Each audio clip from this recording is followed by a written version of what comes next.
Hola, bienvenido. Welcome to our humble little abode, a nice little cabin in La Junta, Aysén, Chilean Patagonia.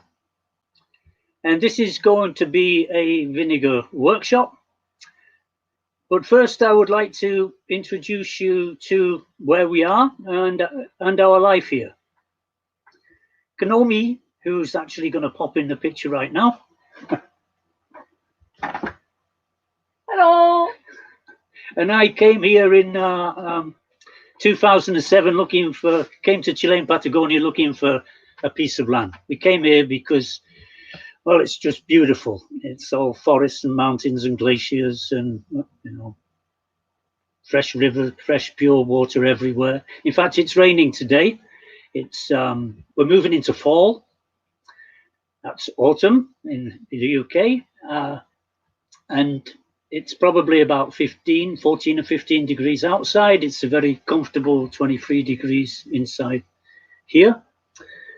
So we came here in 2007 looking for land, and we spent 6 months in the winter looking over around about a distance of 1,000 kilometers. And eventually we found this beautiful piece of land on a hill at the confluence of two rivers, Rio Palena and Rio Rosselot. With a magnificent view down the river valley. We can see a gorgeous glacier-capped dormant volcano, Milimoyo. And in 2010, we began building our home. First thing we did was fenced it off to keep out the sheep and the cattle.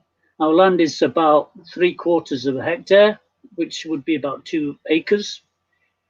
It's on the side of a steep hill, which of course gives us that special view, but it was absolutely chewed down to the core of the earth, looked more like a pool table than a farm.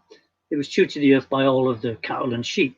So we made a fence, and then that stopped the cattle coming in. And very soon after, we began building our house, and in 2011 seriously began planting trees. And we've basically been planting trees ever since.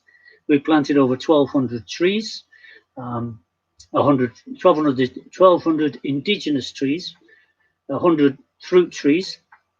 And along with those trees, a lot of the life has come back. We've probably got about at least 1,000 bushes of all types. We now have probably 35 species of trees on our land, some that have just voluntarily grown, I guess from seeds or what was in the ground already, seeds that birds have dropped. So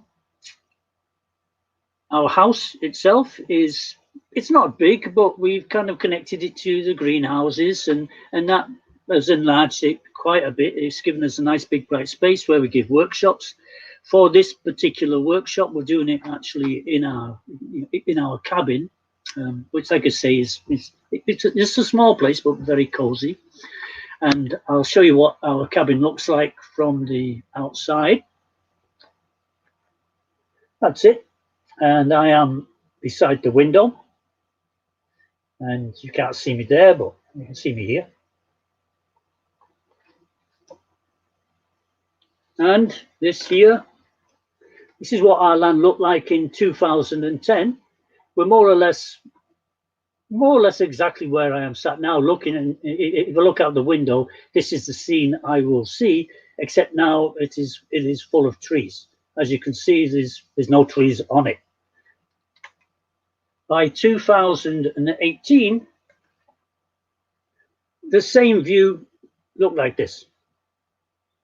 It's grown even more than that. The trees that we have planted are probably about 2 meters higher now. So it's really been returned to its natural state with a permaculture organic farm thrown in. And when it rains, the water that comes from our roof flows into this pond. We have made 20 ponds. We do not have a stream on our land. We have a stream behind our land which runs out of water for about 4 or 5 months a year, increasingly with climate change. And because of this fact, I built around about 20 ponds to catch the rainwater. And this gives us about 160,000 litres of water, which means that we can last 8 or 9 months with no rain, which of course we live in a temperate rainforest. So for 7 or 8 months of the year, for 7 months of the year, at least we get a lot of rain, as it is raining right now. So those ponds are our lifeline. They keep our gardens and our vegetables growing. Well, this is not the water we'll be using to make the vinegar. The water we'll be using comes straight from the stream, which comes from a spring. And we, at this time of year, we fill it up, and then it will last us all the way through summer. We get about 2,500 litres of drinking water. So that is where we are, and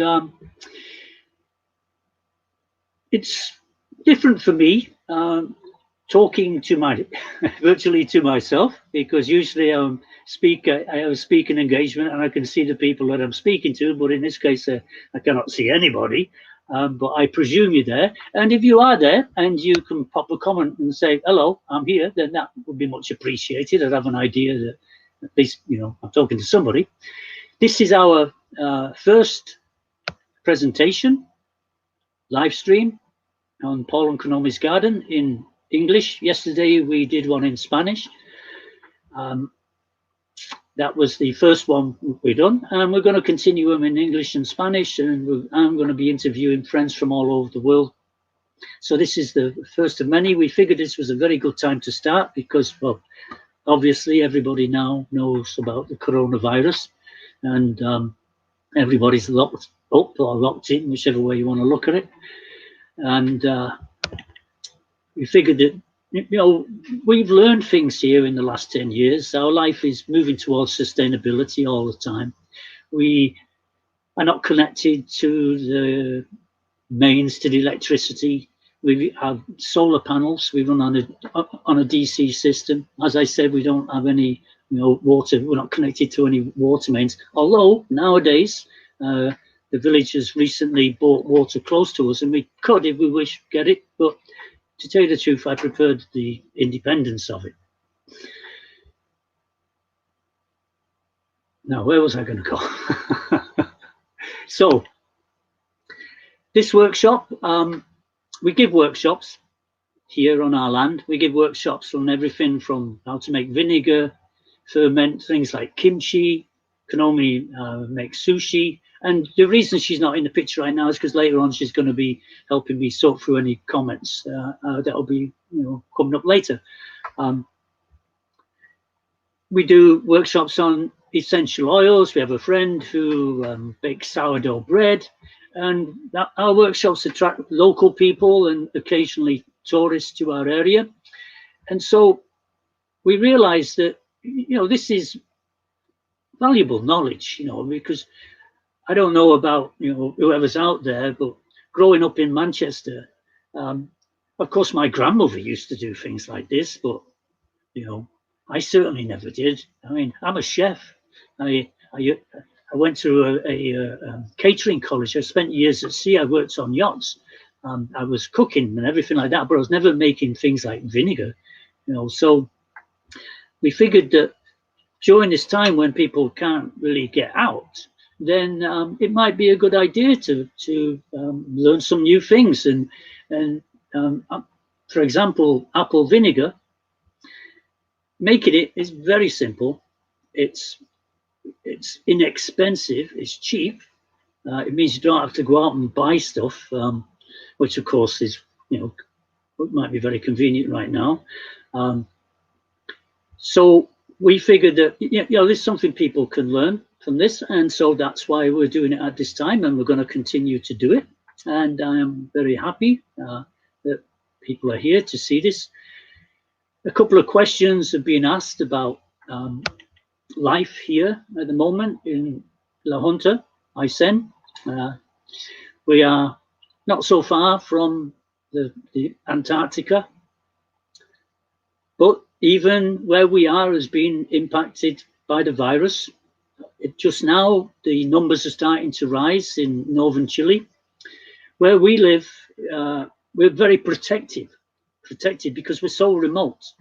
In fact, we cannot even be reached by road from the rest of Chile. In order for people to get here, if they come through Chile, then they either have to fly to an airport, which is 6 hours, at least 6 hours south of us, depending on landslides or weather or whatever, or they have to come, if they come by car, they have to come through Argentina, or as is common, they get on ferries, and these ferries can take up to 24 hours, again, depending on the weather.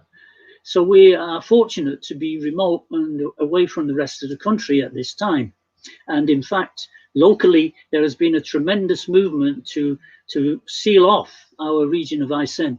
And the main reason for that is that we have 100,000 people living over a distance of 100,000 square kilometers in extremely remote communities that do not have access to a hospital. Well, the only hospital in our region, entire region, is in the capital city of Coyhaique, and in that there are just 8 intensive care beds for the 100,000 people.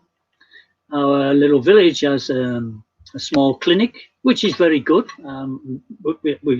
We know all the doctors. It's a small community, so it's always a friends gathering when we go there.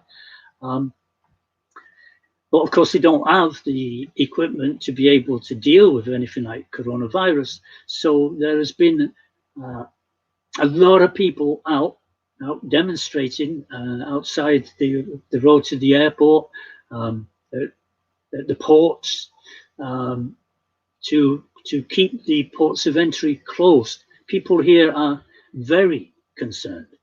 From what I can see, it's one of the few places on the planet where people are actually calling to be locked in.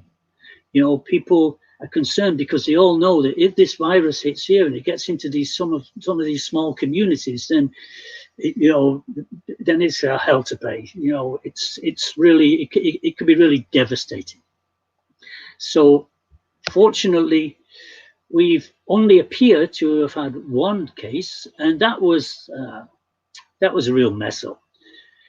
It was a English tourist, 82 years old. He was on a cruise ship, came round from Argentina, and even though they suspected on the cruise ship that he had the virus, they pulled into a small place called Caleta Tortel, which is one of the most remote communities in this most remote place, which is at least 9 hours to the hospital. They pulled into there with the cruise ship to offload him to see just what sort of condition he was in at the local clinic.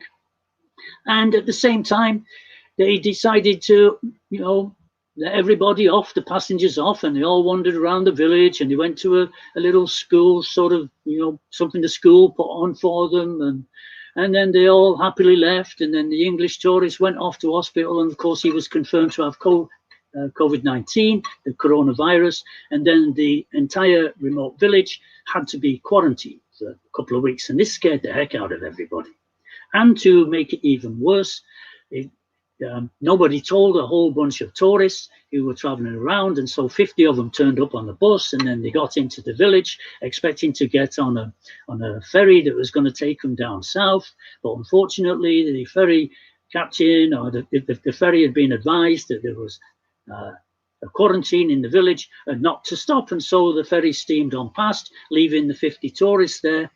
50 tourists in a village of 500 people, hardly able to cope for themselves. They now have to take care of 50 tourists who are sleeping in the school and wherever they can possibly sleep, and of course relying on the goodwill of the community to exist. And so this created a little, well, I say a big panic here, and people here are very used to standing up for their rights, and it's not unusual for Aysén our region to be sealed off. 2016, we had a disaster just up north of us in a village called Villa Santa Lucia. A landslide, it wiped out half the village and killed 20 odd people, which was a massive disaster for our region, because everyone is, you know, is connected through family and friends here.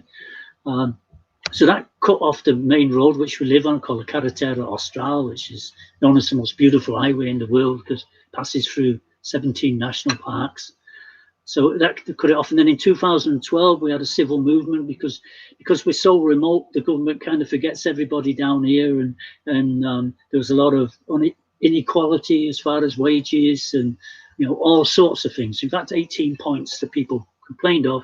And they literally shut down the region in the middle of summer, regardless of the cost to whatever tourist income there was, shut down the region totally for about 6 weeks in order to be able to press the government to give them what they want. So that's the situation where we are. In the rest of Chile, the numbers are shooting up. Up to now, not like they are, say, in Italy or, you know, Spain, or I guess Britain, United States was a bit behind, and hopefully we're going to stay far behind, but I think it's expected that we're going to be impacted with this stuff. So, recognizing all of these things, we decided, well, let's make vinegar. So I'm gonna show you how to make a very simple vinegar. I've been making vinegar now for about 7 or 8 years. And one of the reasons, well, the reason I started to make it was because we could only buy one type of vinegar here, and it was abysmal. It was full of chemicals. You look at the list on it and you need a magnifying glass to see all of the ingredients, and totally unnatural and tasted more like battery acid. So I decided there's got to be something better than this. And so I learned how to make vinegar. And I picked most of the information up off the internet. And I've been making it ever since. I now make I've made at least 25 types of vinegar. A lot of them are apple based, but then I also make them out of berries. I'll be showing you later some of the types of vinegar that I do make. And increasingly, it's becoming an income. I never expected to sell it, but people come round, taste it, and say, "Oh, can I buy that?" And so I said, "Sure." And so next thing you know, well, you know, gradually, more and more vinegar, and people have been buying it, loving it, and so now we've even got hotels buying it. So we created a little company to sell it, and it's a very good economy because it's a local economy. And here in Aysén, there's a lot of old farms, because our area is recently settled. It was settled, La Junta was settled about 1963. That's when the municipality was founded. The original settlers came here on horseback, rode over the mountains, and just like in the old Western days of the United States, were able to claim great patches of land, and there was nothing out here, so they had to clear the land and had to really, well, you know, live off the land. And along the way, you know, apple trees were bought here, and so you got to some of the farms, and these most incredible apples that they never taste anywhere else because you know, they've not been bred out. So we've been planting apple trees now for 9 years, and the first few trees we bought from a local person in the village, but soon after we would eat the apples, and then we just collect the seeds, and we'd go and visit our friends on the farms, and if we found a different type of apple, we'd bring it back, and then we'd eat it, cook it, whatever, but we'd always take the seeds out, and then we'd be planting the seeds. So now we have about 100 apple trees, and to be honest, we really don't know what's going to come out, but I'm sure we're going to get like a whole, you know, bunch of varieties. And this year was the first year that two of the trees that we planted started to produce apples. So we're very pleased. This year has been a bountiful year for apples for us. These apples have come from one of the trees we planted 8 years ago. It's the first year that it's truly produced. We produced about, how many kilos? 20 kilos this year. And I would have liked to have waited a bit longer before we took the apples off the tree. But at this time of year, we get flocks of blackbirds coming on by. They sing beautifully, but they peck holes in the apples. And usually it's just one hole. they peck and all, and then it goes rotten. Yeah.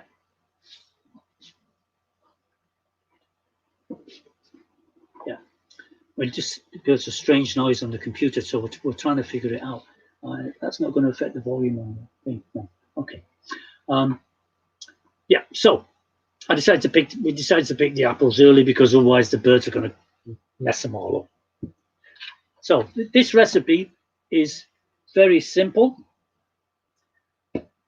Here we have around about 300 grams, 10, 11 ounces of apples. These are totally organic. We never put any pesticides, chemicals, whatever on them. So we don't have to worry about peeling the skins. Most people nowadays are living in cities, and of course in Britain or the United States right now, it's not really apple season, so you're not going to be getting them off your trees. Most people will be getting them from the stores. If you get them from the stores, unless you know they're organic, then obviously the suggestion is to peel them. But we're not going to go through that. We're just going to use them as they are. So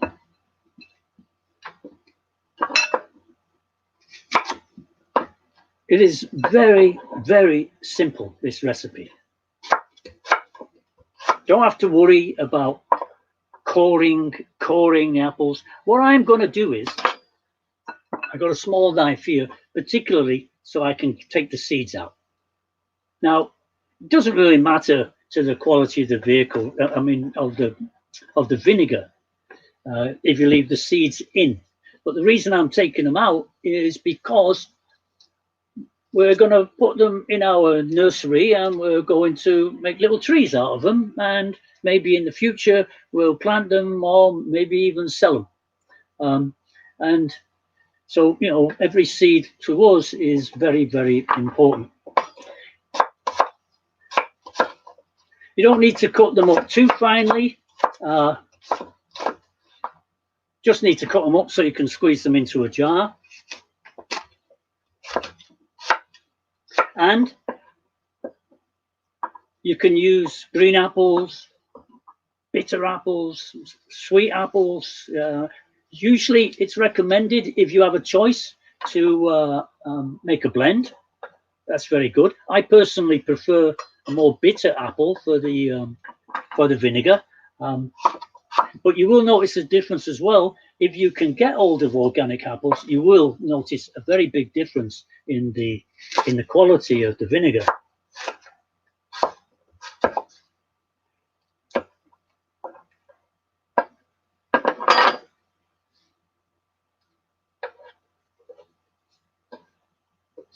If any of you have any questions while I'm cutting all this stuff up, I'm totally open to them, and you can ask through the comment section.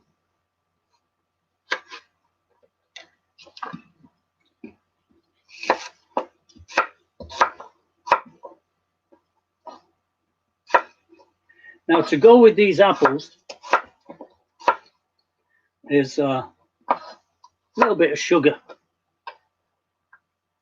The sugar supplies the food to the bacteria that will be created as the vinegar ferments. Now, if you have super sweet apples, then you can, rather than, maybe failing because you haven't used enough sugar. It doesn't really matter how much sugar you put in. You can be a little bit more than normal, because as time goes by, the bacteria is going to eat up all of the sugar anyway. And if you want to make a stronger vinegar, from my experience, I use more sugar, and sometimes even while the vinegar is fermenting, if I think it's not coming along fast enough, or I would like it a bit stronger, then I can sometimes put a little bit more sugar in, and then the vinegar, the bacteria, the beneficial bacteria, will eat the sugar. So it doesn't matter about putting the cores in, it's fine. There's a little rotten bit thanks to a blackbird. And like I say, you don't need to cut it too fine. It's not necessary. Cut as fine as you want. This is a 1 litre jar. Well, 1 litre is about 2 pints. And I'm just going to put all the apples into here.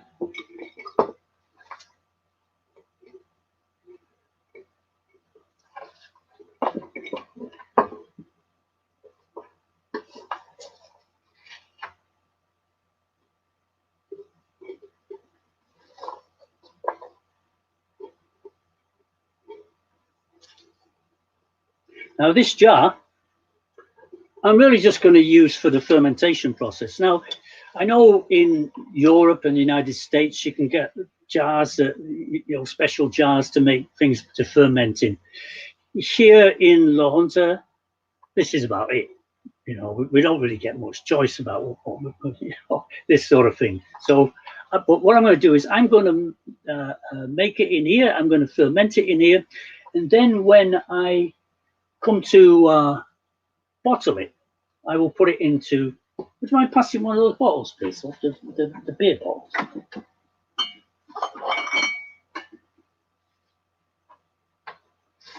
I'll put it into one of these. This is a local beer here. It's really good. I enjoy it. It's a bit more expensive than everything else, but the real value for me, it's worth 10 times the price of the beer, which is great, is that it's got a self-seal, it's got a top that I can seal, keep out air. So I disinfect this one, either boiling it or perhaps with a little bit of alcohol. And then I can, when the vinegar's fermented, I can put it in here, pull down the lid, stick it in a dark place outside the house, because outside the house is our fridge, because we are in Patagonia. It's the best fridge we've got. Well, we haven't got another one. But anyway, so I found these very, very, very good. Well worth the price of the beer. So there we have about 300 grams, 10 ounces of apples. It doesn't have to be exact. Now, sugar. Now, of course, you can use white sugar, but that's not the best thing to do. White sugar is all refined and everything like that. This is, as it happens, this is organic cane sugar. We get it, it comes from Brazil, one of our close by countries, neighboring countries. It's not really got a border with us, but it's close enough, and it's organic and fair trade. So I'm going to put this brown sugar, which I definitely recommend. I'm going to put 3 heaped tablespoons into here. And then add approximately 500 milliliters of water. Now, the water we use is not, well, we don't have a tap, so obviously we're not using tap water. And the advice is not to use tap water, because tap water has chlorine in, and it will inhibit the growth of the beneficial bacteria that you need to create the vinegar. So I guess if you've got a filter, you filter it. I've heard that you can leave the water outside for a day or so, in a container in the sun, and that does the trick with the chlorine. Or you can, if you have to, you can. I guess people buy spring water. I mean, that's kind of common nowadays. But fortunately for us, we just get it, straight from the stream, which is very good. Right. So now then, the benefit of using 3 heaped tablespoons full of sugar is that you are ensured that if the temperature is low when you are fermenting, that has a better chance of turning into vinegar before going moldy. A good range to ferment vinegar, a preferred range I have found would be between 18 and 26 degrees centigrade, which I guess is some like it could go from, so I don't know, 62, 63 degrees to 60 degrees Fahrenheit. Or 60 Fahrenheit might be a bit too cold if it's over an extended period of time, but I think it'd be about 63, 64 degrees Fahrenheit up to about 80 degrees Fahrenheit. Now I've lived in Patagonia for the last 10 years. My head is in centigrade. So that's why we use the vinegar. I mean, three spoonfuls of salt. The three spoonfuls of sugar will help it to ferment when it's cool. It will increase the fermentation process. If you only put, you can, if it's warmer, like say up north in Santiago, it's very warm, when you could easily have it 25 degrees all day long, then you could probably get away with just 1 tablespoonful of sugar, because the temperature will help to ferment it quicker. But for safety's sake, you want to get a good job, then use 3 tablespoonfuls of sugar. Oh yeah. You can always just pass me a lovely piece of rose crystal. You don't necessarily have to, you definitely don't have to have one of these. But we don't have any proper weights. We see all these things for sale in Europe and the States and go, wow, look at this stuff, But this is a rock. It's a lovely rock. But I'm just going to use the rock. I'm going to put the rock onto the top. And the idea there is that I want to keep the apples beneath the water to stop them from being in the air and going moldy. Now that we've done that, where's the cloth? I lost the cloth. There. Okay, good. Thought I'd lost the cloth. Right. Now that we've done that, a cloth, because you want it to breathe. You don't want to seal it, because if you seal it, and when it starts to ferment, air will gather, and if you're not careful, you can blow the glass up. So you don't want that to happen. And if you put a lid on too tight and it starts to ferment, and then it will rise, it will cause a bubbling thing, and then it's all over the place, all the liquid. So this way, it's to allow the air to escape when it's fermenting. It's just a simple matter of putting an elastic band on it, and that's basically just that few minutes. That's basically the process of making vinegar. Now, the most important part, equally important, is the next bit, which is the 2 or 3 months that you'll have to wait for it to ferment and turn into nice vinegar. Here in Patagonia, apple time is about now, normally, which means we're going into winter, and it's only going to get colder and colder and colder. So in order to keep a temperature of 18 degrees, cannot even think about leaving it outside. So we have to bring it inside the house, and we put it near our fireplace here. Now you can see here this great big jar. This is a jar of raspberry vinegar in the process. A couple of months ago, we picked loads of raspberries, and I think we got about 18 litres in there. But I have to have it by the fire, because this is the only place that we can guarantee that for most of the day, it's going to be over 18 degrees centigrade. The big white barrel you can see there, well, that's about 60 litres. It's usually used for, our friend is a brewer, and he uses that sort of thing for brewing. So this is what we brew the apple vinegar in. So I'll be making 60 litres. Now that's going to sit there all year round. It will take probably around about 4 or 5 months for those apples, that apple vinegar, to ferment. It's basically a larger version of this. At winter time, it's going to be slower because the temperature is lower. So here we can expect to wait 4 months, maybe more, before it's fermented to where I like it. In the first few weeks, you will notice it's starting to bubble. At that stage, you can sort of just have a quick look to make sure everything's okay, make sure that the apples are still covered, etc. And then from then on, just keep having a look to make sure it's not coming out of the top or anything like that. And then after a while, you will notice it beginning to smell like alcohol, because basically it will be alcohol at that stage. After that, maybe 2 or 3, again, depending on the temperature. In warmer temperatures, the process is going to be much quicker. But after that alcohol smell, then you will notice that's when you really start to taste it. And when you're tasting it, don't use a metal spoon, because this is not very good for the taste. And of course, use glass, or if you've got wood barrels, that'd be fantastic for things to ferment in.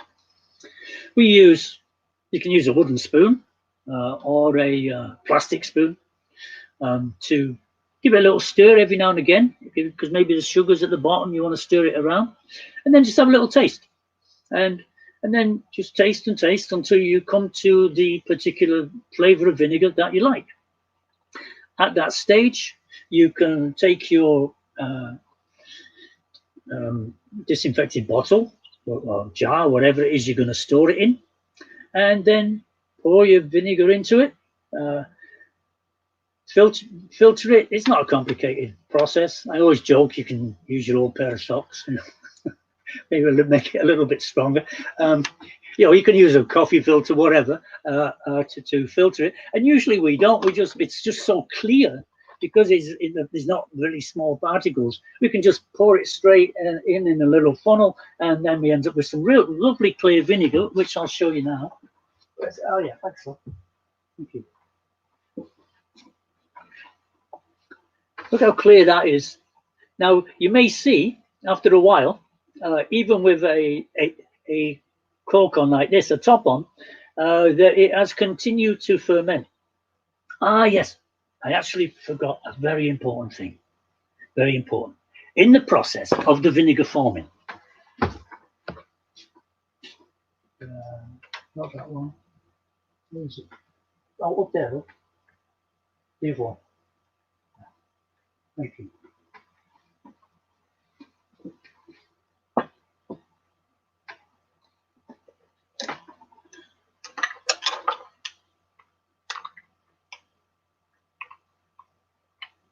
Now this has been a little bit discolored, because this is a rose vinegar.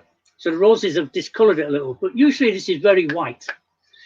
If you make kombucha, you'll notice there's like a thick, layer of bacteria on the top. This is beneficial bacteria. It's very, very, very healthy. This is called the mother. This is the mother of the vinegar. Now, when you see this, it's all white on the top. Don't panic and think, oh my gosh, it's being ruined. No, this is what you really want to see. This will come once the vinegar starts to ferment from the after the alcohol stage. It will gradually appear and grow thicker and thicker and thicker. And then what you do is you don't throw this away. You use this to speed up the process when creating other apple vinegars. That's why it's called the mother. And some people keep them for donkey's years. So this is it is very good. Like I say, it's usually very white, but the roses in the vinegar have discolored it a little. Now, while I'm talking about the rose vinegar, you can eat it. You can pour it on your salads and things, but I find it's a little bit, people don't really go for the rose-like taste, but the smell is wonderful, and you can use it because the sugar has been eaten. Then you can use it, like say, I mix it with a little bit of lavender water, and then what have you got? You've got a perfume. You've got a very simple perfume. You can put it on your hair with, and of course, vinegar is great for your hair, and you can go out smelling nice. You can go out smelling the roses, literally. It's very, very good. So you can, it's really, really good for that. So that's one of the reasons why we use the rose vinegar. Now, there's very good applications for the vinegar. It can be used for disinfectant. I usually use an older type of vinegar, maybe one that I'm not going to, sell or, or don't particularly need to use, but I will use that. We can use that for disinfecting tables. You just wipe it on. Now, I'm not saying that's going to do for coronavirus, but for your usual, simple cases of disinfection, tidying up things, vinegar is very good for that. Vinegar is very good for cutting grease. We were just talking about this today, and then Kanomi said, well, it perhaps doesn't work so well for animal fats like butter, but for olive oil and cooking oils and stuff, when you're washing plates, if you've had, add this type of oil on them, you can cut the grease very easily with vinegar. So that's very, very useful. It has many uses like that. The main uses, though, of course, for food. As a chef, I know the value of vinegar in the food. Of course, salad dressing is the normal thing, but there's 10,000 ways you can use it. Health-wise, as many benefits to the health. First of all, it puts good bacteria into beneficial bacteria, which is very good for your stomach and digestive system. It boosts the immune system. It adds beneficial bacteria to the gut biome. I mean, nowadays everyone's raving about the gut biome, because it's been proven to be a vital aspect of not only our physical health, but increasingly they're studying it for our mental health. So apple vinegar is well known for that. And of course, growing up, like say when I was a kid, my grandma, my family all say, get rid of all things like, an apple a day keeps the doctor away, or you are what you eat. And for thousands of years, of course, people have been eating these vinegars all the way back to, and talking about the health benefits, all the way back to Hippocrates. They are, like I say, a very great boost for the immune system, which is very important right now. Having a strong immune system is very important. You don't need to take much. I actually take at least a teaspoonful a day, maybe a bit more, when I've been working. If I've been working outside, digging holes or whatever, I'm tired, exhausted, especially on a hot day, then I will take one of the flavored vinegars, maybe ginger vinegar or something, or maybe a bit of lemon vinegar, and put it into a glass of water and drink. It's very thirst quenching, but it's also a natural tonic, and it acts as something in a way that, like say, Gatorade would or something like that, except it's very cheap. That of course is a wonderful, to go out and buy bottles of Gatorade and wondering what to do with all those damn plastic bottles. So that's some of the benefits of vinegar. Anything else?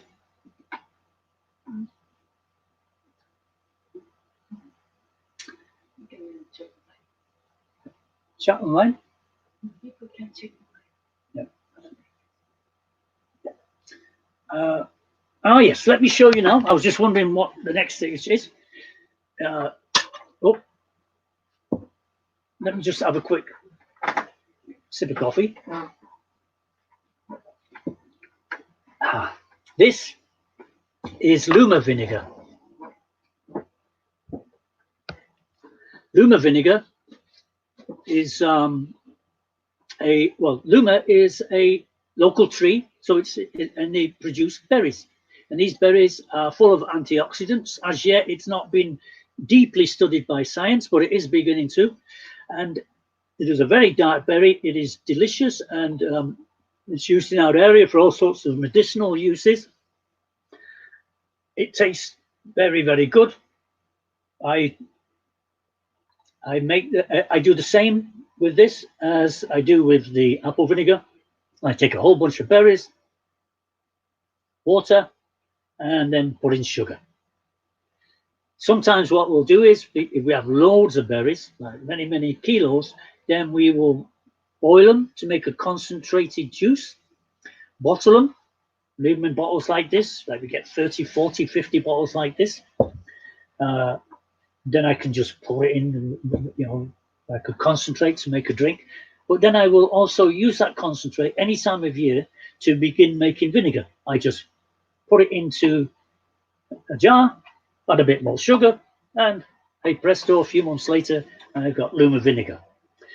Another vinegar we make here is Maki. Maki is becoming very famous around the world because it's a superfood. It's known for it's got extremely beneficial nutrients and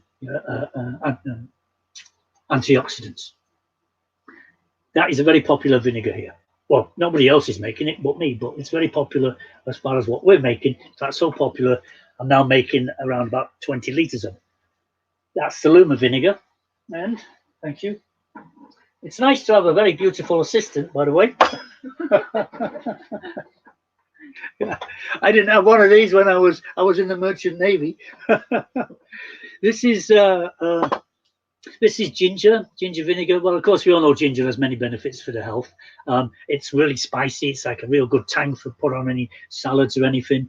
I have like a salty porridge in the morning, and I've begun putting ginger with the vinegar, into the porridge, and it's absolutely delicious. What I will do is I will strain the ginger in a while, and I will make very nice ginger vinegar, and then the rest of the ginger I will jar, and then we will consume. This is an excellent vinegar. It also goes well with lemon, ginger and lemon. So what you do is you just slice up the ginger, put it in, and the trick is to use lots. If you're going to use make ginger vinegar or any herb vinegar, don't be afraid to use the herbs. Pile them in, because that way you get the best flavor. Yeah. And what else do we have? Oh yeah. This here is oh, she's close. This here is flower of chive flowers. Usually, when you get the chive flowers in the garden, the chive itself is you can't really eat it. It gets very hard. So people usually just get rid of the whole lot and maybe use for compost. I'm, living out here, we don't have any garbage truck or anything like that. We have to take care of everything. So we get used to not wasting anything. So one day I thought, well, who knows, maybe they'll be good in vinegar. So I put them in apple vinegar, and the next thing you know, the vinegar was fantastic. It makes a beautiful rose-colored vinegar. It's fabulous flavor. But even better is the flowers themselves. They're like a super chewy pickled onion with a bite. The vinegar is very strong, but very good for my health. I better remember not to eat this before I go shopping.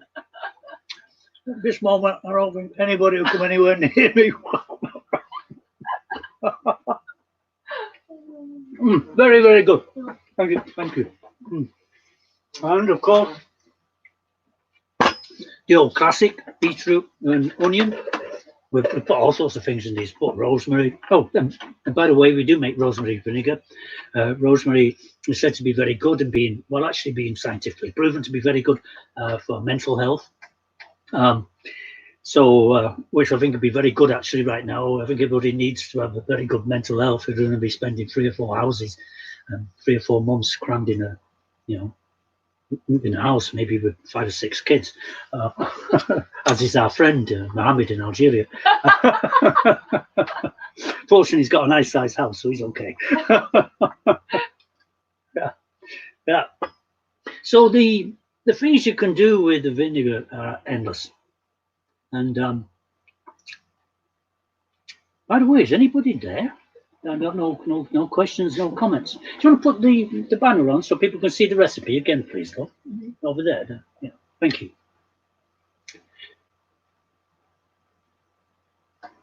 So there's the basic recipe at the bottom. It's very, very simple, and very, very, very, very, very, very, very, very beneficial.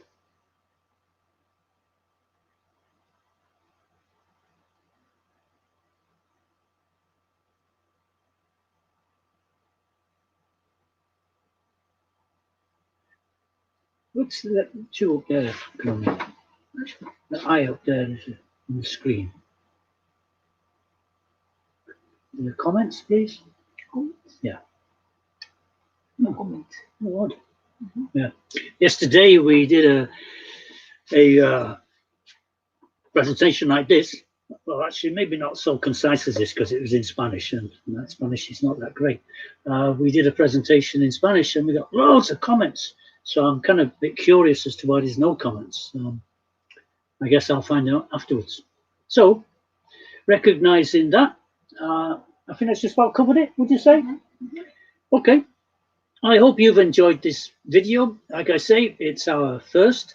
I would really appreciate it if you would subscribe because, like I say, we're going to be doing more. But also, we are filming this on our PC, and it's a little bit difficult to film on the PC. I prefer to film on a mobile phone, but YouTube won't allow live stream videos on a mobile phone unless you have 1,000 subscribers. And of course, we don't have anywhere near that. So if you subscribed, it would help us to be able to free us up.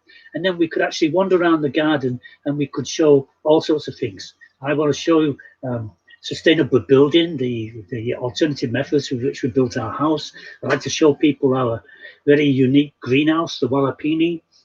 Which is now, we have a couple of papaya trees. So imagine papaya trees in Patagonia. That's very unusual. We have avocados. So we're doing a lot of unusual things with the farming, side of things, and the organic nature of our life. And we're going to be interviewing people from all over the world because obviously I walked around the planet. When you walk around the planet, planting trees, especially when you don't have money, then you get to meet loads and loads of people. And along the way, I've met some really incredible people doing incredible things. So I'd like to be able to share their lives with you.